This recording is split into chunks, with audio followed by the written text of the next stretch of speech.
Okay, let's go ahead and sing a song together. Scared you there, didn't I? I didn't know it was that loud either. Sit down. I'd rather be like this than have to extend myself too much. Let's turn to sing song number 957, 957. This world is not my home. I was thinking about this last night. Brenda and I have been working on our backyard, trying to make it adult again, I guess. And I think I met every mosquito in the county, and we had a good time together. But every time I would smack one of them, I'd go, I am so glad I'm not going to be here forever getting bit by these mosquitoes. This world just has a tendency to bite you, but we're going home at the end of our journey. This world is not my home, I'm just a passing through. My treasures are laid up somewhere beyond the blue. The angels beckon me from heaven's open door, and I can't feel at home in this world anymore. Oh Lord, you know I have no friend like you. If heaven's not my home, then Lord, what will I do?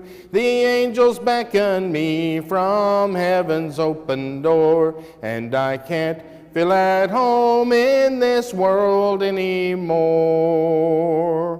They're all expecting me, and that's one thing I know. My Savior pardoned me, and now I onward go. I know He'll take me through, though I am weak and poor, and I can't feel at home in this world anymore.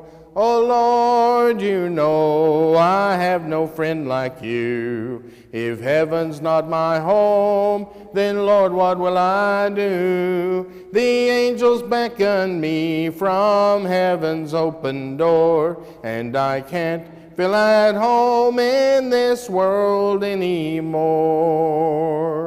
Just up in glory land we'll live eternally. The saints on every hand are shouting victory. Their song of sweetest praise drift back from heaven's shore, and I can't feel at home in this world anymore. Oh Lord, you know I have no friend like you. If heaven's not my home, then Lord, what will I do? The angels beckon me from heaven's open door, and I can't feel at home in this world anymore. Well, with the microphone up like that, I realized that listening to the Hee Haw Gospel Quartet all that time growing up sticks with me. I sing that just like Grandpa Jones used to sing that. We're going to be continuing with what Jeremy's been teaching. We're going to try to cover Genesis chapter 25, 26, and 27. You know there's really very little hope I will get all the way through those three chapters, but we're going to give that an effort. The Old Testament, in a lot of ways, was directed to three people: Abraham, Isaac, and Jacob. As he goes through, he talks with them over and over again. You begin with the time of Abraham, all the different ones as you go through, but most of the Genesis, Exodus, Leviticus, Numbers, and Deuteronomy, he will say continually to Abraham, to Isaac, and to Jacob, speaking of the three patriarchs that were over the Jewish people. I was reminded the other day, this guy was talking about how important grandpas are to their family, and I certainly agreed with this young man. I thought he was making some great points.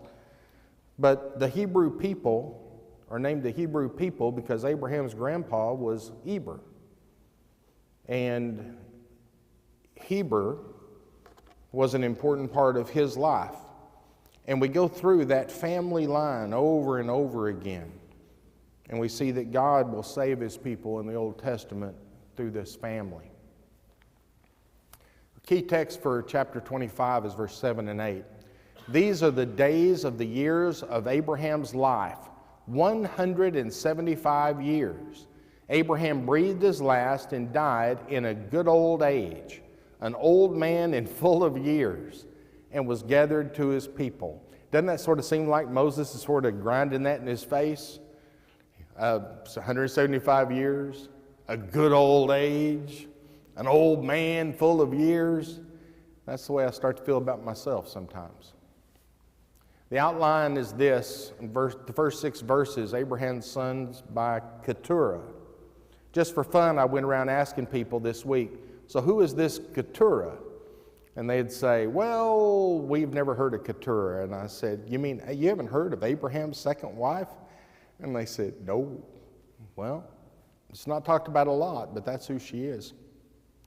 7 through 11 is Abraham's death and burial. Then there's Abraham's grandsons by Ishmael, and then Abraham's grandsons by Isaac.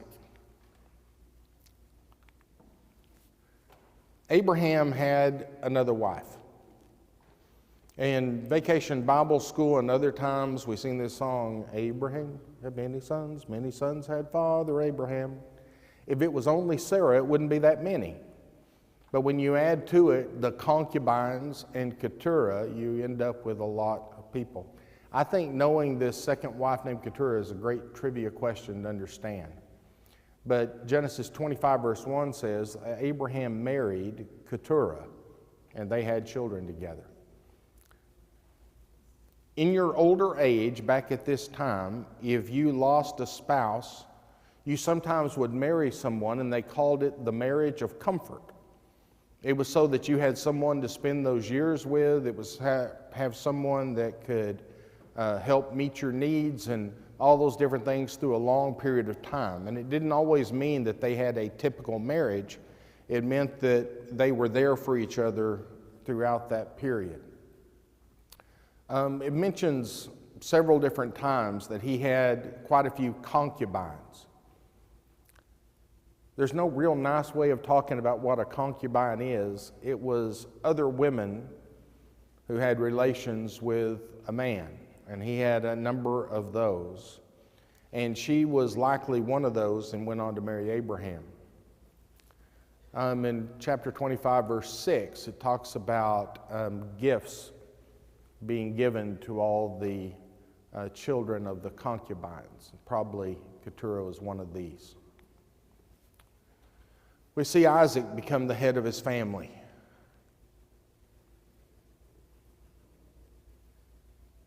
That was a big thing to my grandkids. When my father died, yesterday was his birthday, so not real happy about it. But when the father died, a son was expected to step up in that place. And my middle grandson, Kieran, that's what he told me after I did Dad's funeral. I was coming down and he said, now you're granddad. And I said, no, I'm still grandpa. Nobody's going to take that guy's place. But through history, that's ultimately what happens. And even if you don't think about it, it's what happens. Families have to move on after death. And people have to step up into different roles that maybe they didn't really think about ever stepping up into. But it's an important part of a family going through. And in fact, throughout the Old Testament, this is how faith is passed down. A faithful father, a faithful son comes up after him when he dies. And we read about him giving his faith generationally, and we're going to read about Isaac doing that as well. God blessed Isaac after this time. He was the child of promise, and God is still going to give his promises. And then there's a genealogy given of Abraham and his family. And Isaac is given great preeminence through the whole thing. There is no doubt that he is the God-appointed successor to Abraham in the family. Let's look at verse 7 through verse 11. It's a reality that our patriarchs and matriarchs pass. I remember when my great-grandmother, she lived to be 104, she dominated our home for a long time. I remember when she died, everybody was just stunned. And at holidays, we really didn't know exactly what to do. And she didn't pass along some of her recipes and things. So my aunts and grandparents and mom, all of them, they tried to figure out the recipes after the fact. I don't know if they ever even got close. But it's a truth inside this world that those older members of our family that we lean on, that we respect so much, they pass. And then we must carry on into the future. Abraham dies at 175. Abraham, it says, was gathered to his people in verse 8. This is one of my favorite phrases of the Old Testament.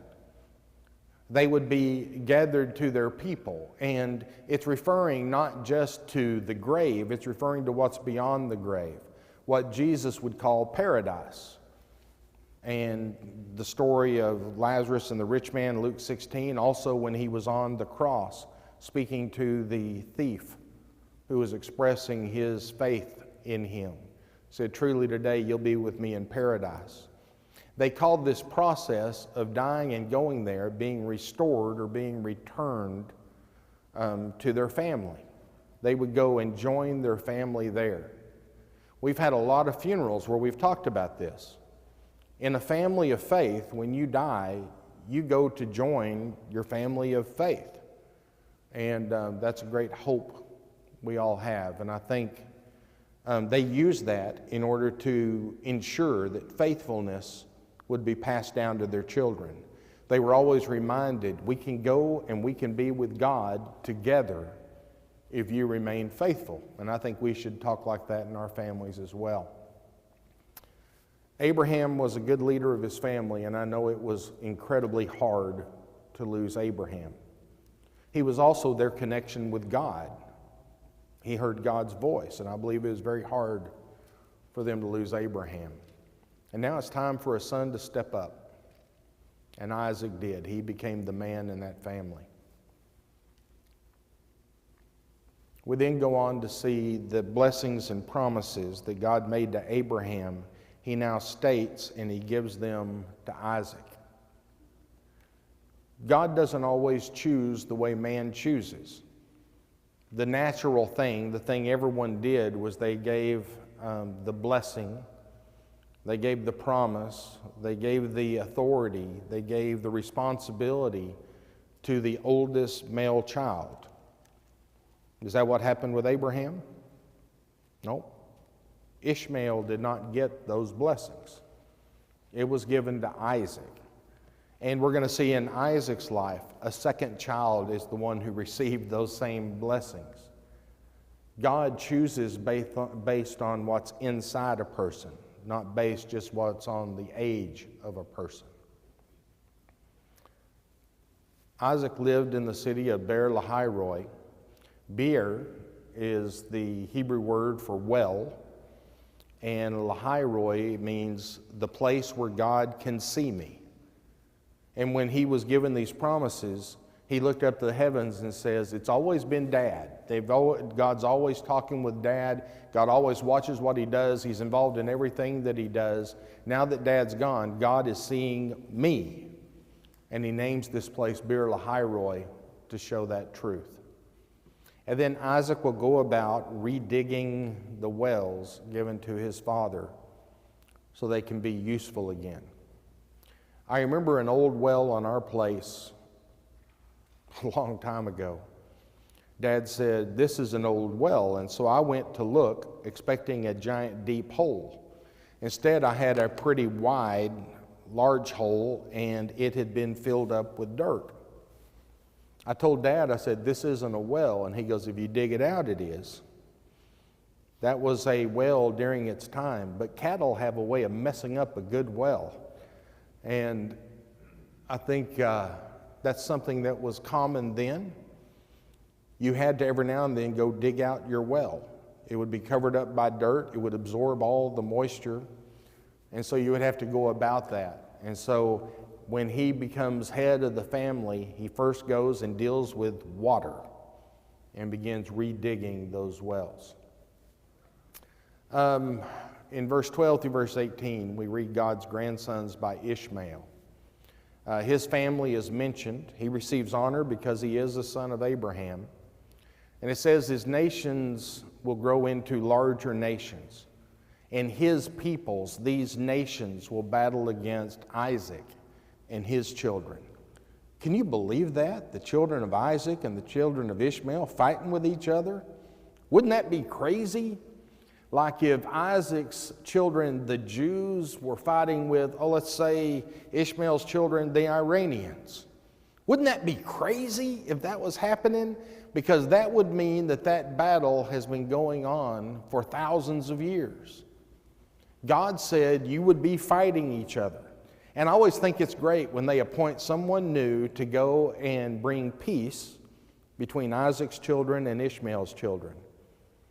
I remember when Tony Blair, who had led in England, was given that responsibility. You're to go create peace.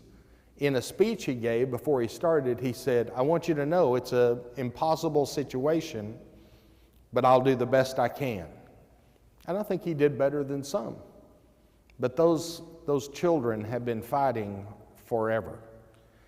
And throughout this section of the book of Genesis, it's about families being rivals, fighting with each other, struggling with each other, trying to hold others back. And that sort of becomes the story of Isaac's time in the family. Then it talks about, in verse 19 through 34, the grandsons by Isaac. Isaac was married after a time of mourning. Isaac was 37 when his mama died. We saw that a week or so ago. And now his father died. And it's time for him to go take a wife and begin his part leading that family. It was an interesting thing historically that a man was not really called or considered to be the leader of a family unless he had a faithful wife by his side. And I think that's still sort of the way it goes, because if you left it just to that one guy, things would be a little lopsided. But you put a faithful woman beside him, and it makes an incredible difference. Isaac goes, and we'll see he will marry a young lady named Rebekah. She's an Aramean, and the Arameans are family members through Ishmael, and there will be fights there as well. Isaac prays for God to open up her womb in chapter 25, verse 21. Rebekah can't have children. You think that really worried Isaac a lot? No, that had been the story of his life as a child and growing up. His mother was barren. So his mother gave a handmaiden to Abraham and had Ishmael. But God said, I told you, you're going to have descendants. Just wait. And Isaac came along. Now his wife is barren, but he has been given that same promise that I'm going to give to the world a great people. You're going to have many descendants because you are following me the way you are. You'll be leading my people in this world. And because now he understands God's going to do that promise no matter what else happens, he, I'm sure, prays and is expecting that God will open up her womb. It says Rebekah had 2 nations in her womb. Isn't that something? Doesn't say 2 children. They're already expecting all those coming after them. And these 2 young men inside her womb are fighting with each other. The word in Hebrew means to grasp and hold down each other. Can you imagine what that feels like? Anybody in here have twins? No? That's probably good. Oh, you had twins? Yeah. I don't even want to think about having 2 children at the same time. Having one was about all we could handle and having another one come 18 months later, that was enough. But they weren't fighting outside the womb, they were fighting inside the womb. When a pope named Leo, many, many years ago, said, babies sin, and they are born in sin, this was the example he used. He said Esau and Jacob were fighting within the womb. See, they were born with sin. They were sinning even inside the womb. So we need to baptize those babies. I don't think it's a sin. I think it's a struggle for room myself, but they are pulling and shoving on one another. Isaac and Rebekah had two very different sons. Not just different sons, that's fine.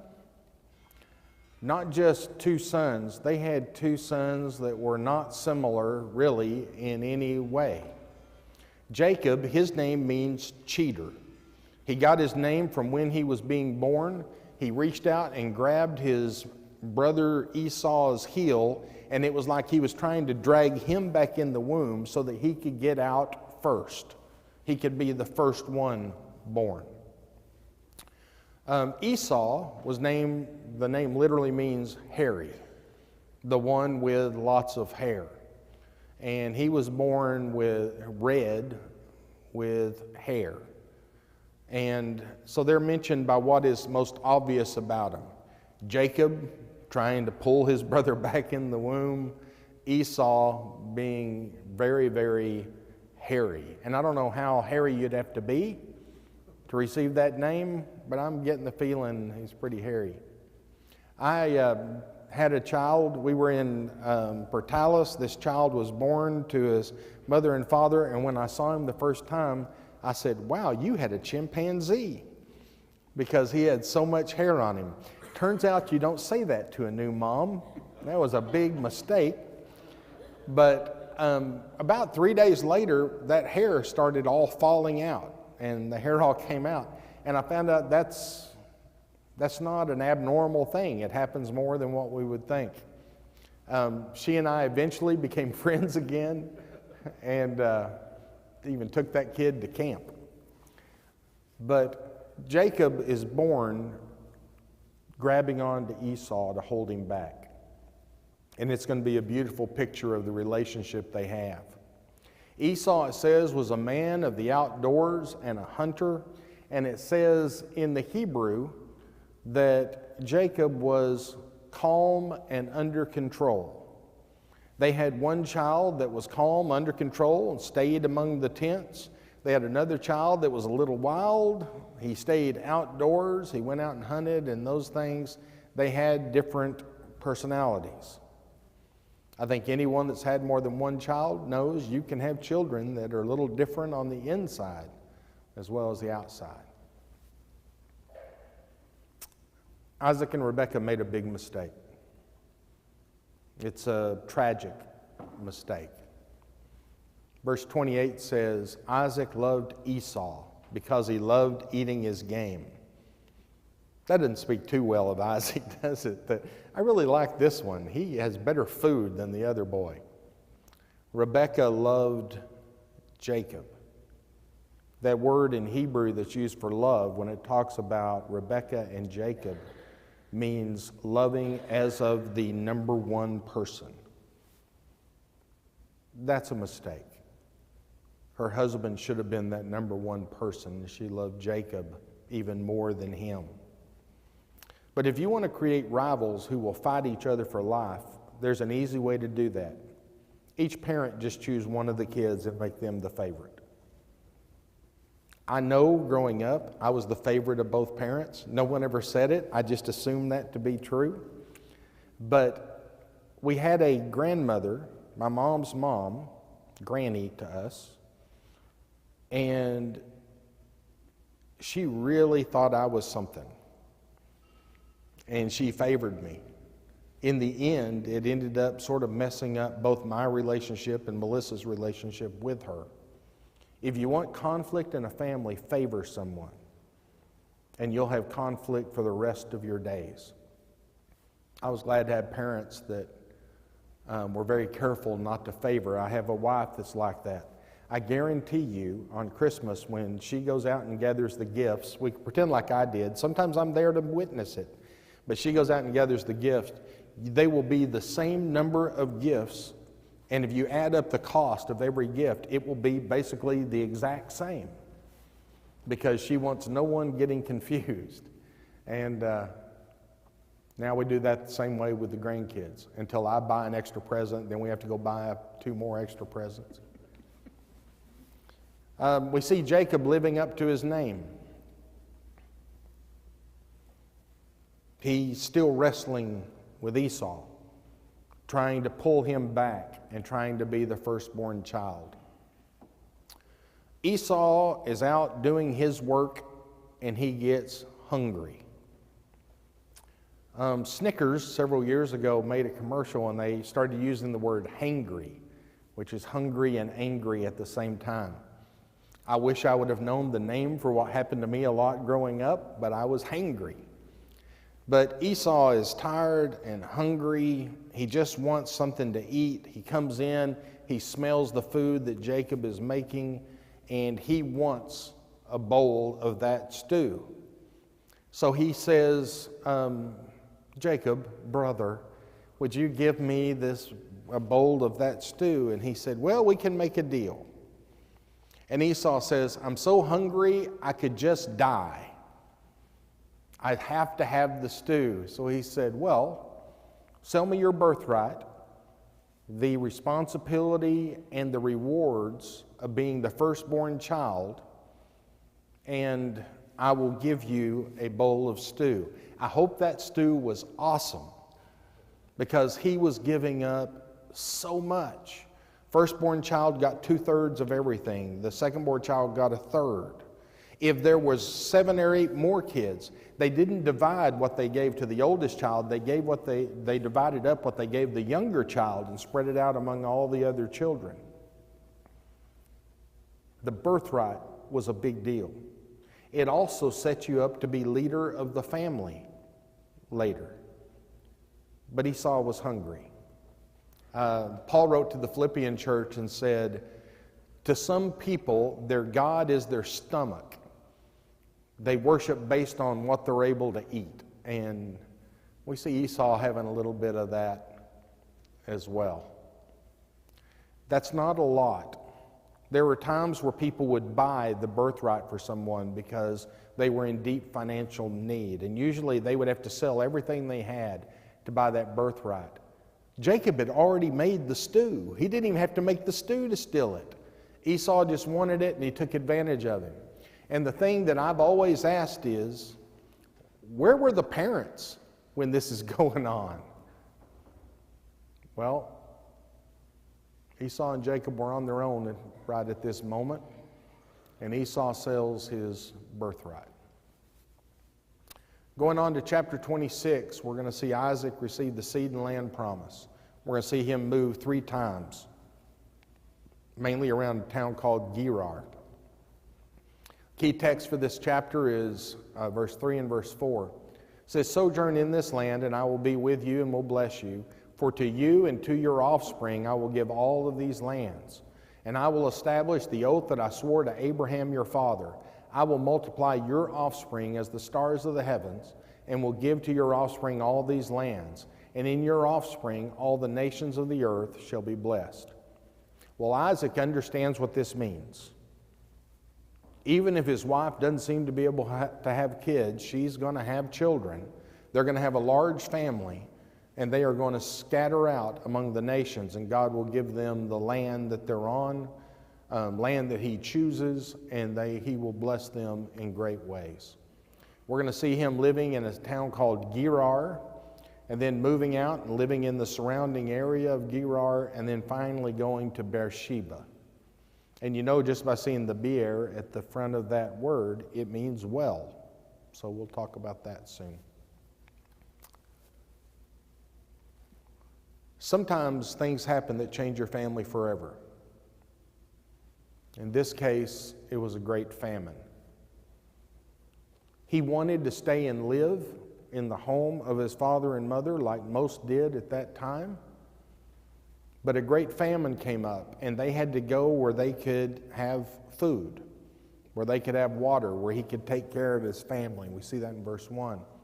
When they go and arrive in Gerar, and this is not the first time we've gone to Gerar in the text, they meet a ruler there named Abimelech. He's king of the Philistine people, and he's there in Gerar. Do you remember when Abraham met with Abimelech? He lied and said, Sarah's not my wife, she's my sister, and all this. We're going to see Isaac do the same thing. But this is, we'll see, this isn't the same Abimelech. This is the next one, probably the son of Abimelech. So you have the son of Abraham and the son of Abimelech coming together, and they have a very similar meeting to what happened between Abimelech and Abraham. Abraham lied about Sarah, and then later he and Abimelech made a covenant. Abimelech is not a personal name. It was a title given to their kings. Pharaoh was a title given to the kings of Egypt. It didn't really matter what your name was before. In one case, we see Ramesses, who becomes Pharaoh in place of his father. And we see it in other places as well. In the New Testament, it's Herod. We keep running into Herod. Then we begin to realize Herod's been living a long, long time. That's because it is Herod Antipas. It is Herod going all the way down through their family name. In Genesis 20, Abraham met with the father, and they had their relationship develop. Lied to him, made him really upset. They end up having a peace treaty between them and leaving as friends. We'll see the same basic thing happen here. This would have been a good place for Isaac to go for help, a place where your father had a covenant with the leader of that nation. And there, God gives Isaac the promises. The same one he gave to Abraham in Genesis 12, and Genesis 15, Genesis 18. He gives him the promise.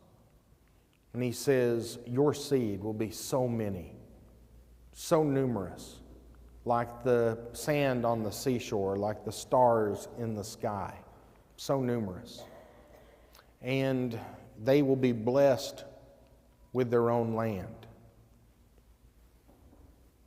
And land became a very important thing to them. That's also in the news. When they're telling Israel, all you got to do is give up this land that was given to you years ago, on land that was promised to Abraham, Isaac, and Jacob. Just give up the land. It's no big deal. And people go on TV and say, why don't they just give up that land? It is historically tied. I was listening to a newscaster talk about this and say, you know, if Israel would just give up their land, then everything would be fine in the Middle East. Okay. You know, Mexico used to own quite a bit of the United States, including where we're standing today. What if they said, we're just going to give that back? You know, it's causing some problems. Let's just give it back to them. Do you think we'd go, well, that's a good way to get peace? No, I'd still be squalling years later. And that's true with the Jews as well. It was a gift from God to Abraham, Isaac, Jacob, and their descendants. And I don't blame the Israelites at all for wanting to keep the land. He said, your seed's going to multiply greatly, and you'll fill the land, just as a promise to Abraham. What I think is interesting about this text is the way that it phrases this seed will multiply greatly, which means you will have children who will multiply greatly. All these children they have will multiply greatly. All the children that they have will multiply greatly, and it just continues to build out from there. We see this with Adam and Eve when they were told to reproduce and fill the world. We see them and their children all the way down having very, very fruitful nations. Same here. That same thing is true. And they will go and they will fill the land. We see that Isaac makes the same mistake his father makes. The Philistine men came and said, "Who is this woman?" talking about Rebekah. And he says, "She's my sister." That is, in a way, technically true. They called all their fellow relatives their age, brother and sister. But that is not what he should have said. Abimelech was watching Isaac and how he treated his wife. And he said, "Wait a second, this is not your sister, this is your wife." And everyone knows then that Isaac had been lying. You know, you don't treat your sister and your wife the same. And that became quite obvious. That happened in Genesis 20 to Abraham and Abimelech. And many times the sins of the father are often repeated. I remember getting so frustrated with my sons when I would see them doing one of the same stupid things I did growing up. I'd tell them, "I told you before, this is horrible. This does not work. What are you thinking about doing this?" And they'd go, "Well, we just did it." And I'd go, "Well, you're just like your dad. It's going to be strange punishing you for being like me." We see Abimelech has pretty strong moral beliefs when it comes to marriage and things like that. In verse 10, he says, "You might have caused a man to sin by taking your wife." Rules about adultery were very strong throughout the entire world during most of the Hebrew time in this world.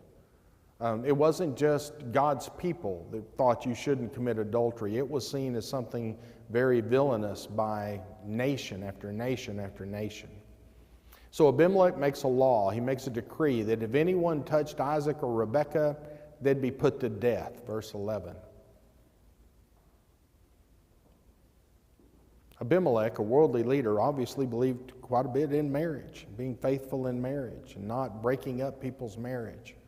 Abimelech also seems to believe the death penalty. And it is a good deterrent, I think. And then God blesses Isaac. God blessed Isaac 100-fold in a year. Just imagine, think of everything you've got on this date, this year. What if God made it 100 times that in 1 year's time? Wouldn't that be something?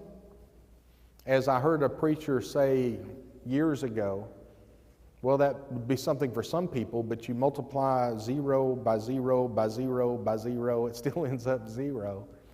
But God blessed him 100-fold. And remember, Isaac's got all of Abraham's stuff.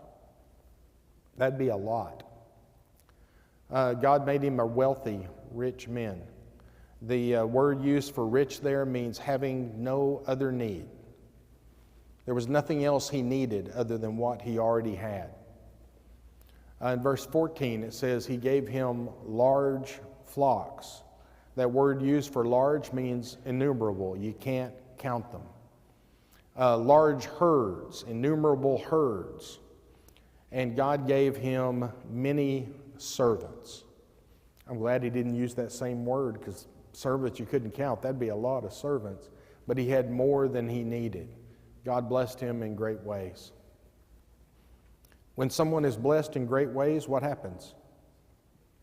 Neighbors get all fidgety and upset. They begin to want what you have, and that's what happened here. The Philistines were going, "It's just been a year, and look at all the stuff this guy has."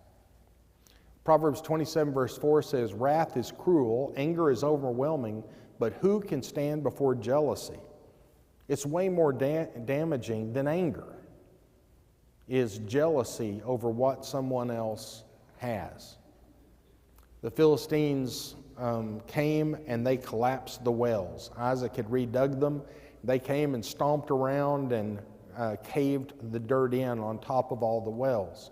Well, when you have giant herds and giant flocks, you need lots of water.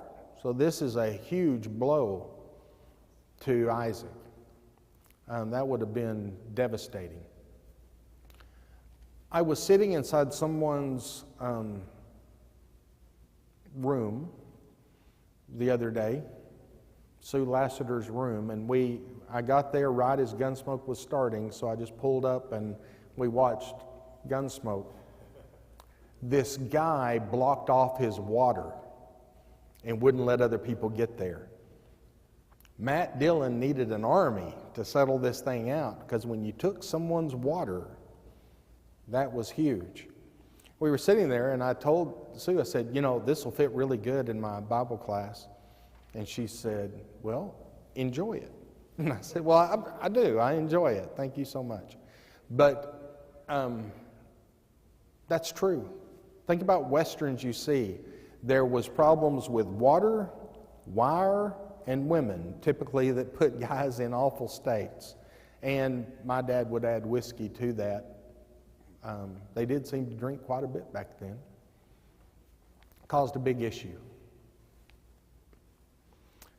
In verse 17 through 22, he goes out in the valley of Gerar. He has to move out by the wells and begin redigging them. The reason he would move out by them with all of his people is he now has to protect his water for his flocks and herds. He gave them back. They had been given Philistine names. He turned them back to what Abraham had called them. And when he was digging, he found fresh spring water. See, even when everything's all messed up, it turns out better than you would think. It's great to have fresh spring water. But what did the Philistines think then?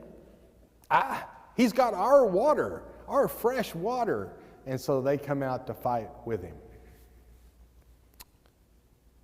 A lesson that we need to learn is there are times when we let go of physical things for good reason. Isaac called the well of spring water Esek, which means we keep fighting over this. It was just going on and on and on, fight after fight after fight. And Isaac decided to just give them those spring water wells in verse 21 and 22. He dug another well and he named it Rehoboth, because it meant now there's lots more room for us. They were finally able to spread out in that area. But he gave up something very precious to do that. But sometimes you need to give something up in order to have peace. Lots of illustrations in the Bible about that. Then they go on to Beersheba. God tells Isaac that he'll be with him as he was with his father Abraham, verse 24. God tells Isaac he's going to bless his family. He tells him, you don't have to be afraid of anything because I'm with you. And it's a good time for that after you've been in skirmishes with a nation. And Isaac built an altar there, and he called on the name of the Lord. Up to this time, Abraham has been building the altars. Well, now Isaac builds the altar, something he saw his father do so many times, and he begins to worship. I was reading a study the other day about people who leave the Lord's church. The vast majority of them had fathers that did not attend the Lord's church. And at a certain time, when they got old enough to decide for themselves, they tended to go against what their mother had taught them and do what their father had done. Fathers teach us a lot about worship. And if your father sat and worshiped beside you, you should be grateful for that. That's a blessing. He digs this well there and he names it Beersheba. Abimelech with Ahuzzath, a friend of his, and Phicol, the captain of the army, they come to see Isaac at Beersheba. Isaac said he thought he was his enemy. Abimelech said it was obvious that God was with him, and they swore an oath of peace. When he sees Abimelech and him bringing his general and his soldiers with him, Isaac goes, all right, we're about to go to war. God told me he'd be with me in these times. Here he comes. But instead, Abimelech swore an oath of peace with him, just like his father had done with Isaac's father. And they had a giant feast, and they shared a meal together. The wells that Isaac dug suddenly have fresh water. What Isaac gave up, God restored to him. I'll let time get away. Beersheba, Sheba literally means oath. Beersheba is the well where they had an oath, and it's still called that today. Well, we'll pick up next week with chapter 27. Hopefully I won't have so many stories and things with it that we don't get all of our stuff covered. Let's pray as we close. Dear Father, it's an incredible day, a wonderful day. It's a day where we gather to worship you. Father, some of us have grown up worshiping you. Our family has worshiped you forever, and we learned so much from them, and for that we're thankful. There are some who they became the one who started to worship in their family, and now they are passing that on to others. We're grateful for those. Father, I pray that you'll be with us as we worship. I pray that you'll be with us as we focus our lives and our hearts and our minds on you for a few minutes together. And Father, may this time of worship be something that blesses us throughout the rest of our days. It's in the name of Jesus we pray. Amen.